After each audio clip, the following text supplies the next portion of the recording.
As of right now, the White House has no clear plan on how to remove American citizens from Israel, so one state representative took matters into his own hands. After intense pressure, Biden has decided to deprive Iran of the $6 billion in frozen cash.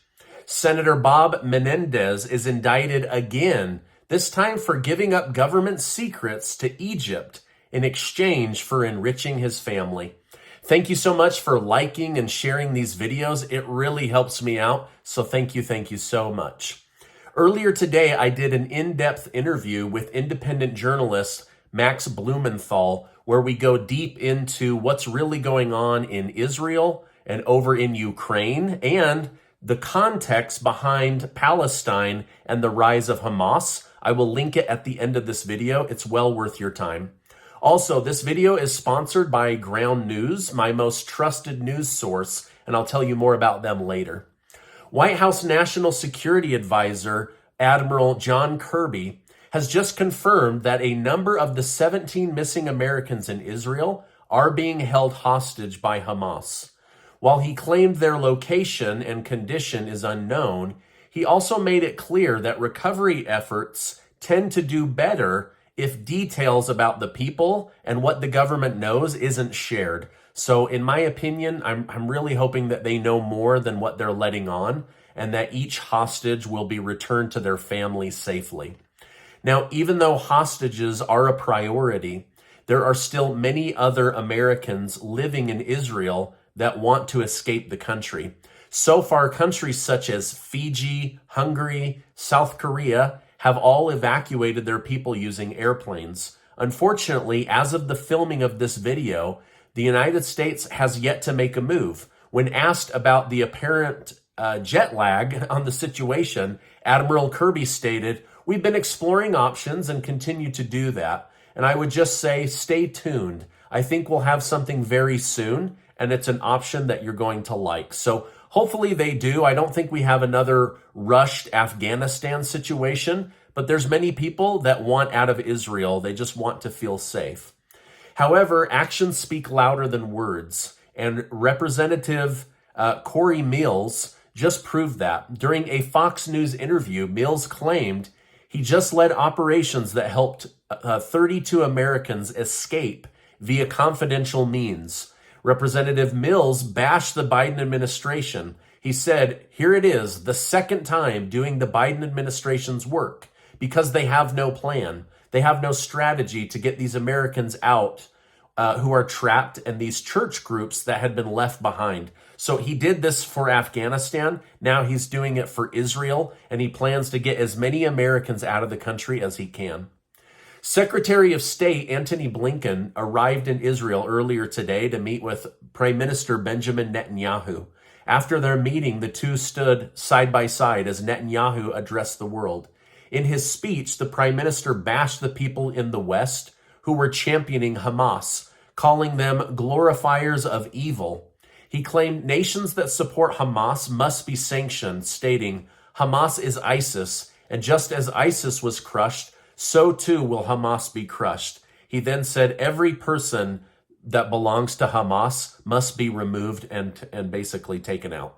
Now, when it was Blinken's turn to speak, he spoke about his Jewish roots and included a story about how his stepfather survived the Holocaust.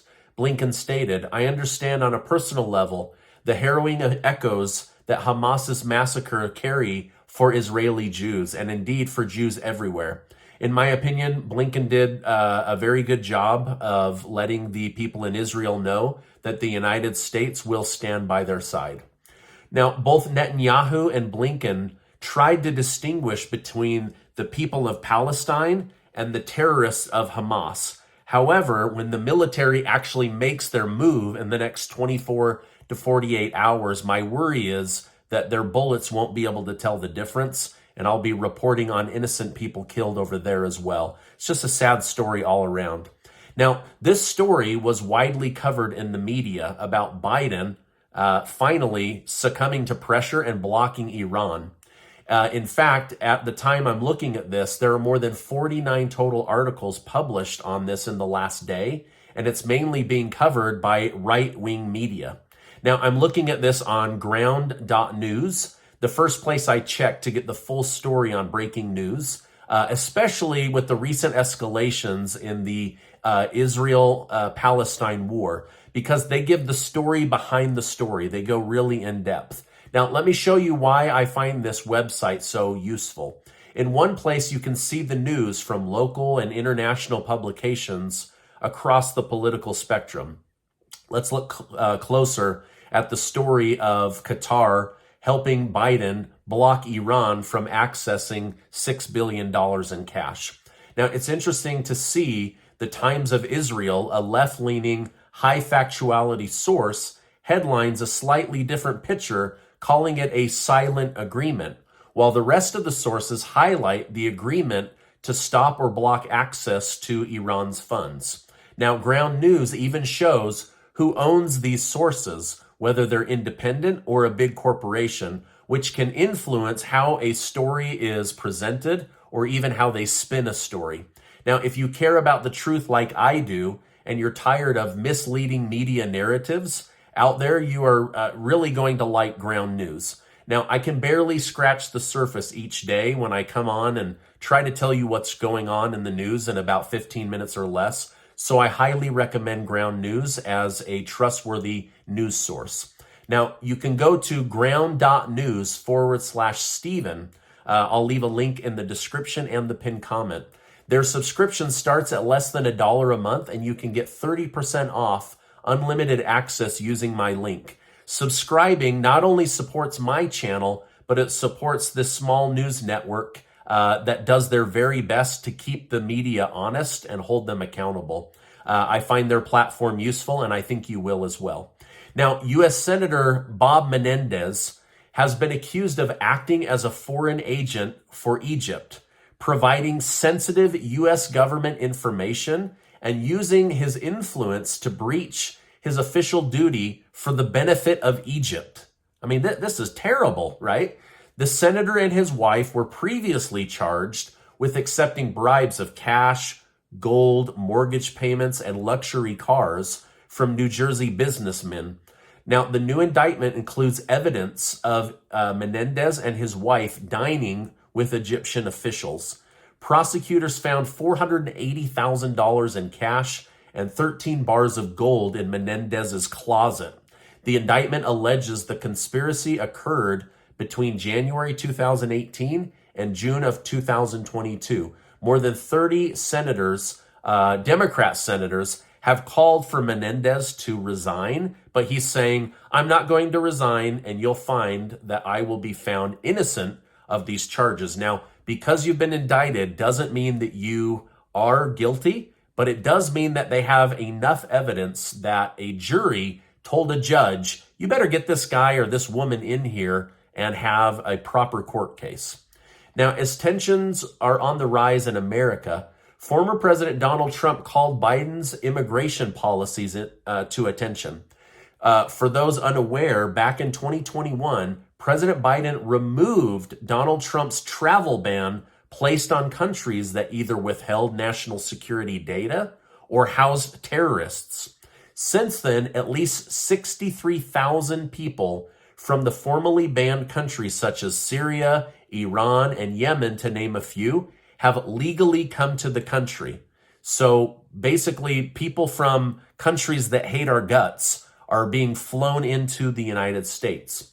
Now, in response to Biden's controversial decision while in office, Trump stated if he becomes president, he will cut off the money to Palestinian terrorists on day one and will reimpose the travel ban on terror-afflicted countries so that the bloodshed and killing we saw this week will never reach American soil.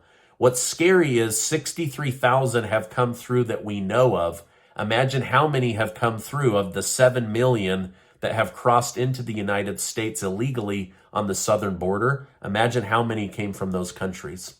However, immigration policies may be the least of Biden's concerns right now. Breitbart has reported that Hamas started planning the attack on Israel 2 years ago. Now, according to a senior Hamas official by the name of Ali Baraka, the significance of this time frame means that Hamas started planning their attack after watching the way that Joe Biden pulled out of the country of Afghanistan. It was a total disaster. They saw it, we all saw it, and then they started planning their attack on Israel.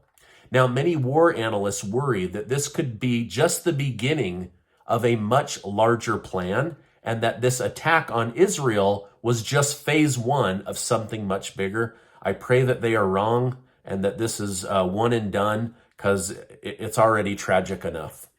Now, back in Washington, D.C., Democrat Representative AOC took a stand and broke from the other squad members that are defending Hamas. She criticized pro-Hamas rallies in New York, calling it unacceptable and harmful. Overall, it seems that the majority of Americans are on the side of Israel, as pro-Hamas events are being heavily discouraged, but nonetheless, they are happening, and we're seeing a lot of anti-Semitic activity here in the United States, which actually shocked me. I've been very shocked by it. After some initial talks that Representative Steve Scalise had the votes to become the new Speaker of the House of Representatives, he ultimately fell short after a vote was held. According to The Messenger, sources close to Trump claim that he will not be supporting Scalise due to his unloyalty and his health issues. While Representative Jim Jordan currently has less votes than Scalise, he does have Trump's endorsement, which could flip things over their head over the next couple of days. Either way, former House Speaker Kevin McCarthy said Scalise has a big hill to climb if he wants to become the next Speaker of the House. Now, before you go, I want to remind you that you are amazing. I know there's a lot going on, so thank you for trusting me to bring you the news each and every day. Before you go, please give this video a like, subscribe, and check out Ground News. They really are an incredible source for honest news, and they let you see behind the scenes on who is really controlling the narrative of each story. Also, check out this interview from earlier today and this video, and I will see you on the next video.